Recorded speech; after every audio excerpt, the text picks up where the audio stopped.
Danau Toba memang memiliki sejuta pesona. Keindahan dan keajaibannya menjadikan Danau Toba sebagai salah satu destinasi wisata yang paling diminati di Nusantara. Wah, pemandangannya benar-benar indah dan sangat menakjubkan sekali. Kita seperti berada di negeri dengan kepingan surga.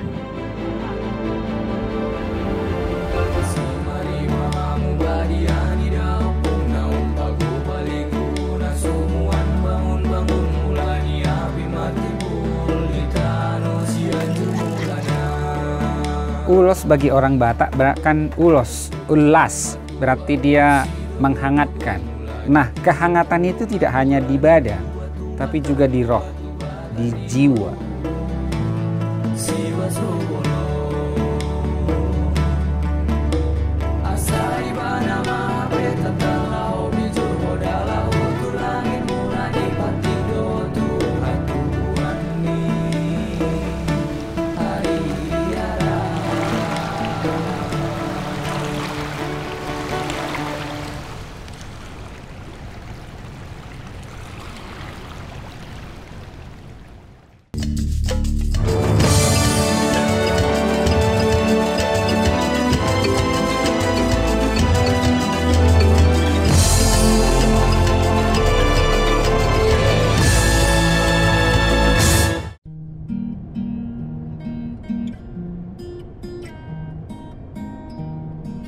Perjalanan sebelumnya di desa wisata Silalahi membuat saya ingin mengetahui lebih banyak tentang sejarah maupun budaya masyarakat Batak Toba di Kabupaten Samosir, Sumatera Utara.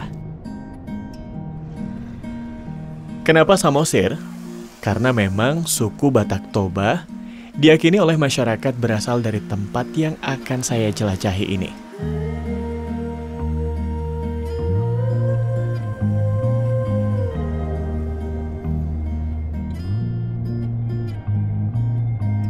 Untuk itu, pastikan Anda tidak melewatkan setiap detik perjalanan kali ini ya.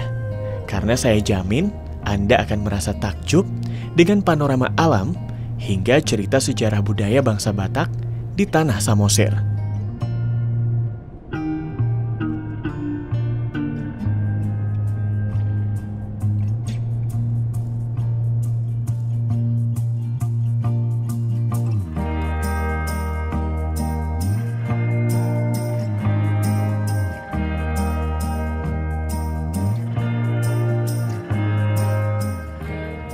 Pemandangannya benar-benar indah dan sangat menakjubkan sekali.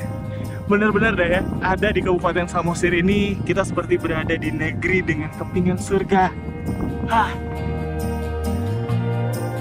Negeri indah kepingan surga. Rasanya kalimat ini tidak berlebihan. Lihat saja panorama alam yang luar biasa indah dari Bukit Holbung yang cukup ikonik ini.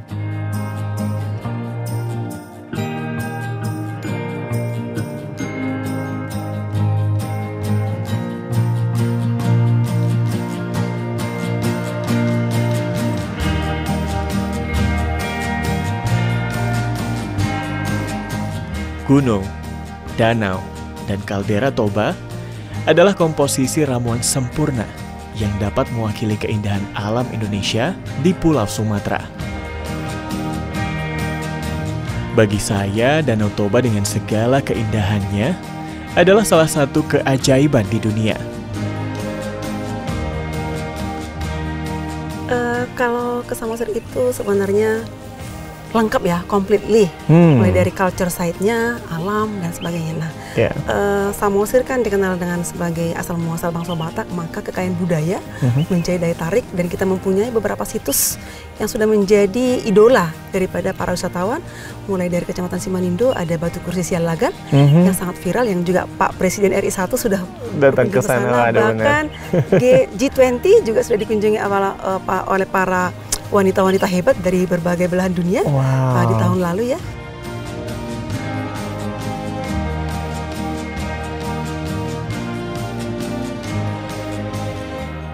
Kalau mau ke Pangururan, daerah kita sekarang ini ada Kampung Ulos yang juga dikunjungi Pak Presiden dan juga beberapa menteri sudah ke sana, bahkan juga wanita-wanita hebat sedunia, Ibu RI 1 juga sudah ke sana. Kalau kita bergerak lagi ke Cianjur mula-mula, di sana lebih kaya lagi.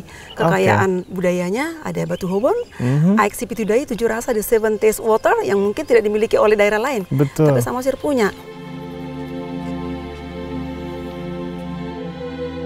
Adalah di Kecamatan Harian, di mana ada satu juga menjadi ikon baru, yaitu Bukit Sibea-bea dengan patung Tuhan Yesusnya, dan juga di sana ada Bukit Holbung yang tahun ini masuk menjadi anugerah Desa Wisata Indonesia yang akan dikunjungi Mas Menteri di bulan Juli nanti. Jadi Bukit Holbung itu menjadi tren dengan perbukitan ya, tidak kalah dengan Pulau Badar dan sebagainya ya, Pulau Rinca. Jadi kita punya bukit yang luar biasa dan sangat digandrungi oleh para kaula muda untuk berkemah. Maka jangan lupa berkemah juga di Bukit Holbung. Waduh, kayaknya nggak bisa cuma berhari di sini kayaknya ya Bu ya? Ya, at least 5 days lah.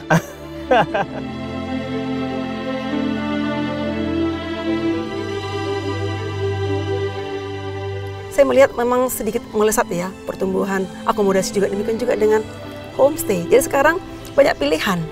Hotel berbintang 5 ada, bintang 3 dan juga hotel-hotel melati, dan ditambah dengan homestay sebanyak 410 homestay kita miliki, baik dalam bentuk rumah Batak, rumah Bolon, ada juga yang dalam bentuk rumah penduduk yang sudah siap menyambut dan menampung para wisatawan. Luar biasa sekali kesiapan Samosir hari ini ya. Baik kalau gitu, terima kasih Bu.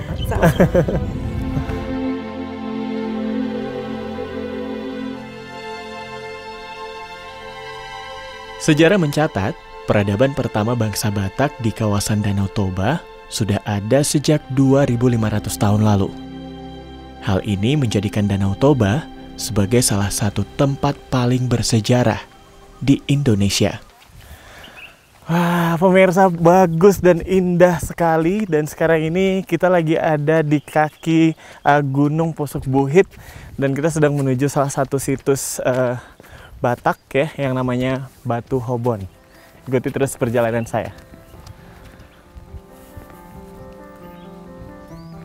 Saya memilih untuk memulai perjalanan kali ini dengan mengunjungi Kecamatan Cianjur Mula-Mula.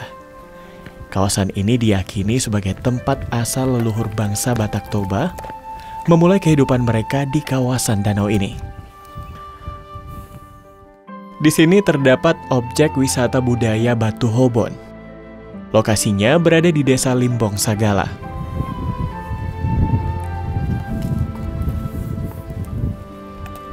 Menurut legenda Batak, Batu Hobon adalah peti yang menyimpan harta pusaka Tuan Sariburaja, cucu si Raja Batak, ketika ia hendak meninggalkan Cianjur mula-mula. Konon, peti batu ini berisikan buku laklak, peralatan berburu, mantra, hingga ramuan obat-obatan.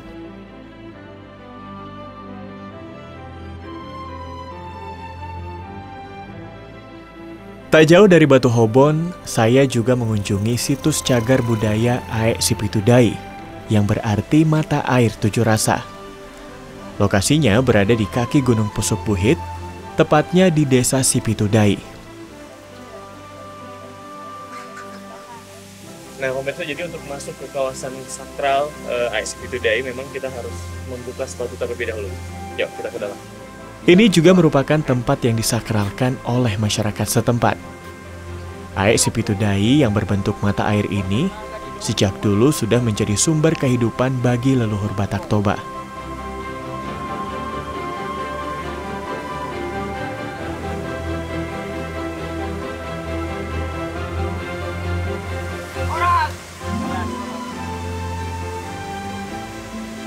Konon dari ketujuh mata air ini keluar air dengan cita rasa yang berbeda. Sumber mata air yang diyakini memiliki khasiat yang dapat menyehatkan. Karena itu, banyak wisatawan yang datang ke tempat ini untuk merasakan khasiatnya.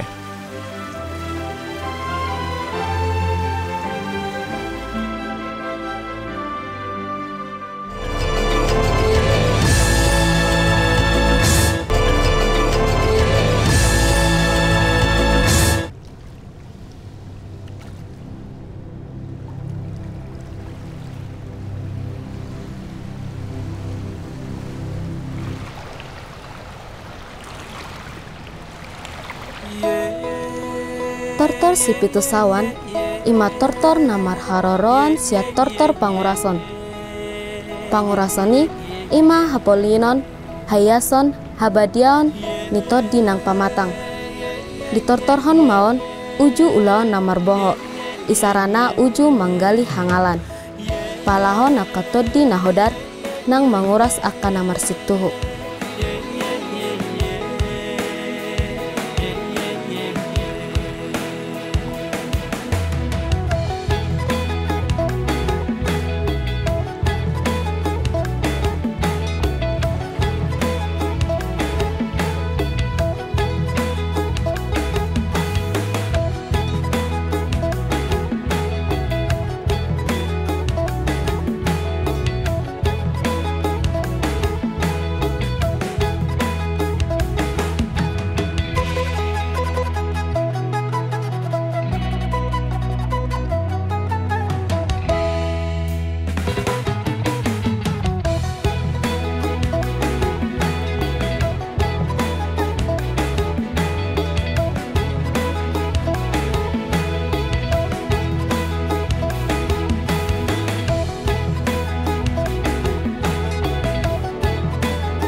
Keesokan harinya saya mengunjungi Kecamatan Pangururan.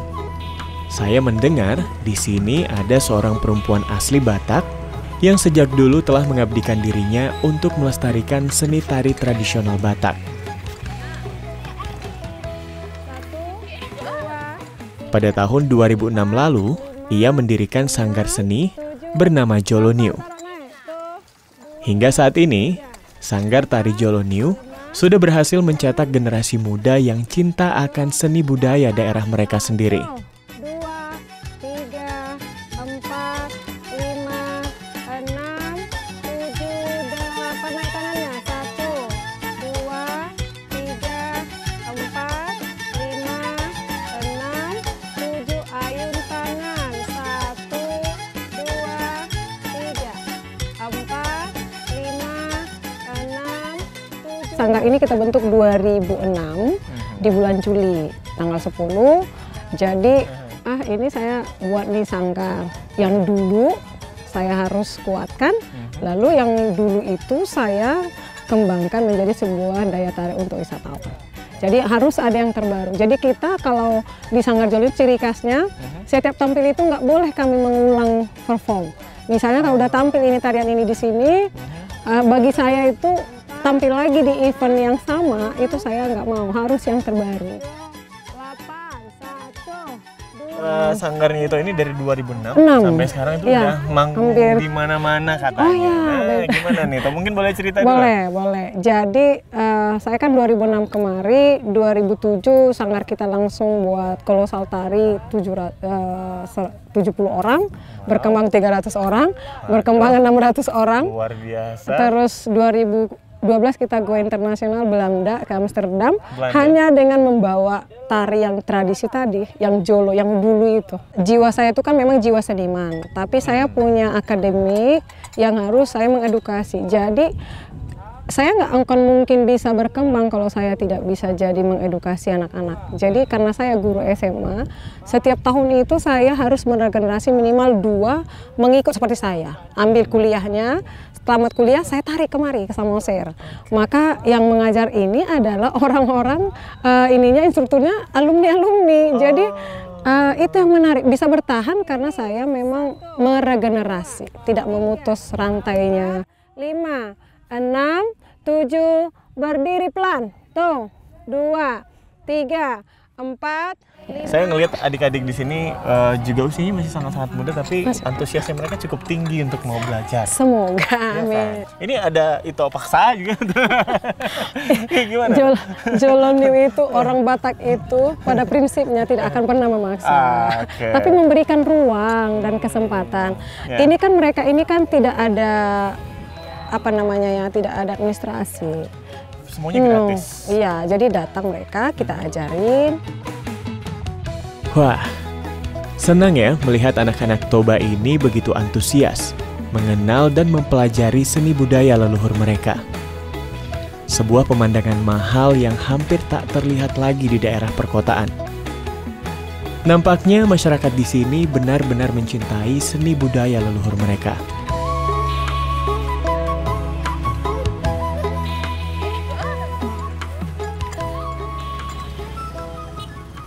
Masih di seputaran Kecamatan Pangururan, saya mengunjungi sebuah perkampungan yang sempat dikunjungi pimpinan negeri ini. Ya, Huta Raja. Kampung ini berada di desa Lumban Suhi-Suhi Toruan. Begitu menginjakkan kaki di kampung ini, saya seperti dibawa ke masa lampau. Perkampungan yang bersahaja, namun terlihat sangat megah. Katanya, sejak dulu kampung ini sudah masyhur dikenal sebagai kampungnya para penenun ulos. Karena hampir 99% perempuan di kampung ini pandai bertenun.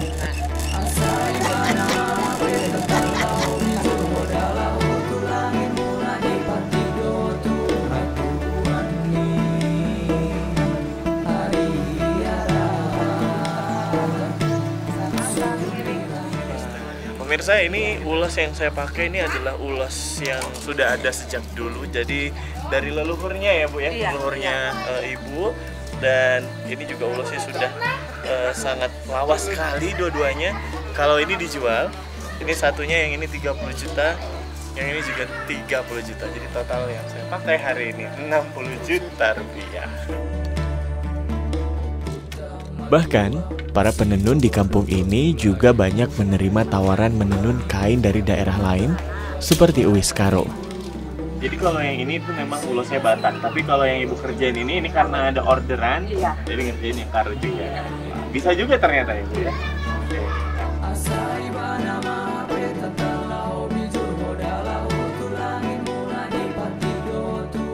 Jadi di sini memang banyak penenun ya. Cuman mereka menenun itu enggak setiap hari. Dulunya tahun 2020 kita buatkan program namanya Martonun Sadari. Nah, itu dilakukan setiap Sabtu. Nah, setiap Sabtu kita undang ibu-ibu itu, namboru, opung, mak tua, menenunlah di depan rumah masing-masing. Bahkan kadang-kadang kita kasih snack atau kita kasih makan siang untuk semacam memancing lah. Menyemangati. Iya, menyemangati begitu supaya mereka mau bertenun. Karena ya tamu kadang datang ke sini sebelum tahun 2020, itu kadang nggak jumpa dengan penenunnya, walaupun ini dinamain kampung tenun gitu. Nah, di 2020 itu kita create lah, artinya dipaksakanlah ada kegiatan itu, dan ternyata nyambung dengan tamu. Tamu datang setiap hari Sabtu, ya mereka ada bertenun, terjadi transaksi. Tamu datang, terjadi transaksi. Tamu datang, terjadi transaksi. Dan lama-lama itu jadi kebiasaan. Nggak perlu lagi kita pancing, nggak perlu lagi kita kasih snack, nggak perlu lagi kita kasih minuman, udah. Dan bahkan nggak hanya hari Sabtu, sekarang hampir tiap hari bisa kita jumpai ibu-ibu menenun di depan rumah.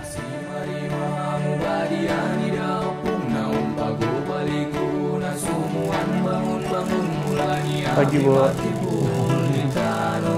Ayo Bu, Horas.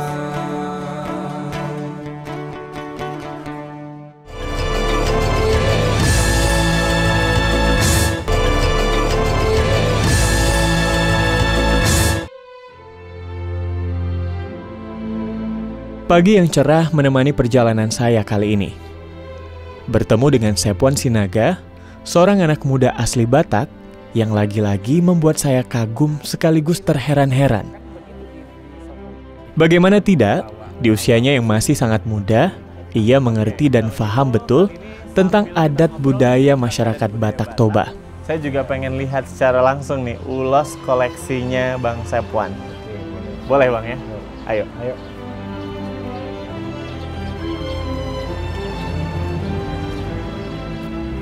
Wow, ini koleksi ulosnya Bang Sepuan semua ya? Banyak banget. Ini ada berapa helai Bang? Ini yang di ruangan ini ada sekitar 900-an. Ya. Pria lulusan Universitas Negeri Medan ini paham betul bagaimana para leluhur mereka menenun dengan cara-cara yang alami dan tradisional.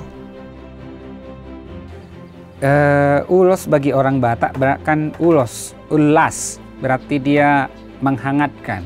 Itu fungsi utamanya, menghangatkan. Nah, kehangatan itu tidak hanya di badan, tapi juga di roh, di jiwa. Sepuan juga mengoleksi ribuan lembar kain ulos yang tersusun rapih di sebuah ruangan khusus miliknya. Ulos-ulos ini bahkan banyak yang sudah berusia lebih dari ratusan tahun. Dan kenapa ini dikatakan Raja Ulos? Karena tidak semua orang berhak menggunakan ulos yang memiliki jugia. Ini adalah teknik tersulit dalam pembuatan ulos. Jadi itu adalah berkat terbesar yang kita peroleh. Ketika kita berbicara tentang ulos, maka ulos ini adalah tenunan doa yang disampaikan melalui halayan-halayan benak. Jadi si ulos ini bukan hanya sekedar kain, ya, tapi dia ada makna filosofi, ada aturan adat yang mengikatnya. Maka proses pewarnaannya juga, proses penenunannya juga mengikuti aturan adat. Jadi ada tahapannya. Nah, zaman dulu sebelum ulos ini ada, sebelum kapas ada, orang Batak itu menenun dari kulit kayu. Benangnya itu dari kulit kayu? Dari kulit kayu, taki namanya. Dan itu nanti menghasilkan ulos, namanya Huri Habicara. Itu nama ulosnya. Baru kemudian dipakailah kapuk, pohon kapuk ren itu, Seba Petandra, dan akhirnya menggunakan kapas. Di pewarnaan ulos Batak tidak hanya, prinsipnya sebenarnya tidak hanya masalah mendapatkan warna. Ada makna filosofi di dalamnya. Dulu misalnya orang Batak ketika ada gatal-gatal, mereka akan memotong ini rambu ulos. Ini dipotong. Itu kemudian disapukan di yang gatal itu akan sembuh. Karena memang dulu dari pewarnaan alam sesuai dengan filosofi, dan memang itu betul-betul dipikirkan ini obat untuk ini, dan ini adalah obat. Nggak hanya menjadi kain biasa. Lalu saya penasaran, ingin mengetahui bagaimana cara para leluhur mereka membuat ulos dengan menggunakan bahan-bahan alami. Ini salawon yang tadinya sudah direndam 1 malaman ya Bang? Kelihatannya ini seperti warna hijau, tapi nanti hasilnya akan jadi biru ya Bang? Iya. Ternyata semua bahan yang digunakan berasal dari tumbuh-tumbuhan yang ada di sekitar. Beberapa di antaranya memang hanya tumbuh di tanah Batak. Ini juga nanti sama ya dengan yang tadi dilakukan berulang ya Bang? Iya. Mungkin ini yang menjadikan ulos asli Samosir begitu otentik. Apa yang dilakukan oleh orang-orang terdahulu memang sangat luar biasa ya. Meramu berbagai macam tumbuhan hingga menghasilkan warna-warna yang diinginkan. Melahirkan sebuah karya yang menjadi identitas diri dan kebanggaan bagi masyarakat Batak. Ya, jadi ini dia pemirsa, semua benang yang akan diulos, ditenun, yang semuanya ini terbuat dari pewarna alam. Ya Bang ya. Dan semua bahan-bahan pewarna ini bisa didapatkan di Samosir. Semuanya. Perjalanan baru saja berakhir. 5 hari terasa begitu singkat. Namun Samosir masih punya segudang cerita menarik untuk dijelajahi. Semoga waktu bisa mempertemukan saya kembali dengan negeri indah bak kepingan surga ini. Mauliate Godang Tano Samosir. Horas.